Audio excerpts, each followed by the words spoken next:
Can you say and spell your name and title, please? Sure, it's Ken Graham, K-E-N-G-R-A-H-A-M. I'm the meteorologist in charge, National Weather Service, New Orleans, Baton Rouge. Here at the National Weather Service office in Slidell, Louisiana, talking about Tropical Storm Nate. Can you kind of tell us what you guys are expecting, the biggest impact areas, the biggest concerns you guys have? Well, one of our biggest concerns is going to be storm surge with Nate. You know, we're expecting a large storm surge, as we always seem to get here in Louisiana and the Mississippi coast. So that's what we're really trying to let our partners know, that the storm surge is going to be there. Some areas along the Mississippi coast could see storm surge values 7 to 9 feet, and that's pretty significant. And what we're really concerned about is that storm surge is going to occur overnight, where you can't see the water. So we're really trying to message to folks to really be careful in this system. I've noticed a lot of people through the day has kind of dropped their guard in the New Orleans area since it shifted east, but then it shifted back west. Do you think, what type of impacts do you think the metro area of New Orleans is going to have?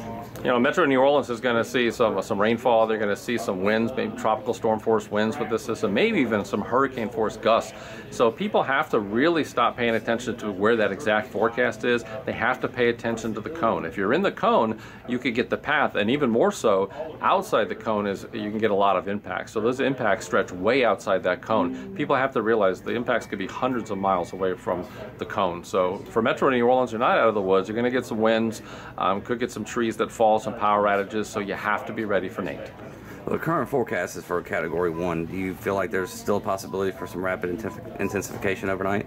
I'll tell you, with this hurricane season, you're always thinking about that quite a bit, and yeah, there could be. So we're going to watch it real close. There's some things working against that rapid intensification, like the forward speed. We're talking over 20 miles an hour with the forward speed, which is pretty unusual. So you got some things working against that, and the distance that it has to go in 24 hours. Nate's going to be pretty close to the Louisiana coast, so there's not a lot of room for that to happen. But at the same time, always respect the storm. So we'll be watching that very close. Well, now that you mentioned the forward speed, how does that affect each side of the eye wall?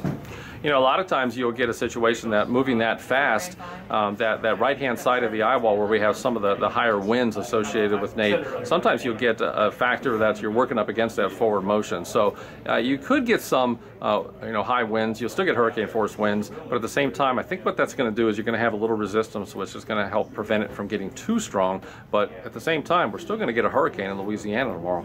All right, what are some of the impacts along the Mandeville, Madisonville, Slidell, North Shore areas? Yeah, areas around the North Shore of Lake Pontchartrain are actually under a storm surge warning, so you're going to get some storm surge. That really means that you're going to get greater than 3 foot of storm surge along the lake. So residents right along the lake, you know the areas that flood. You've been through it before. If that's happened before, it could happen again. So those areas need to be ready for some of that storm surge. And what about Lower St. Bernard, Plaquemines Parish area? Yeah, anything outside the hurricane risk reduction system, they're out there. A lot of it's wetlands, but there are people out there. They have been told that you're going to get some of the storm surge. They're going to get some decent storm surge, 7 foot, even some areas of 9 foot, and that's outside the hurricane risk reduction system. So, the east-facing shore in Plaquemines Parish, also St. Bernard Parish, a whole lot of water. Well, I see you guys are very busy. Thank you for your time, and I do appreciate it. Great to see you here.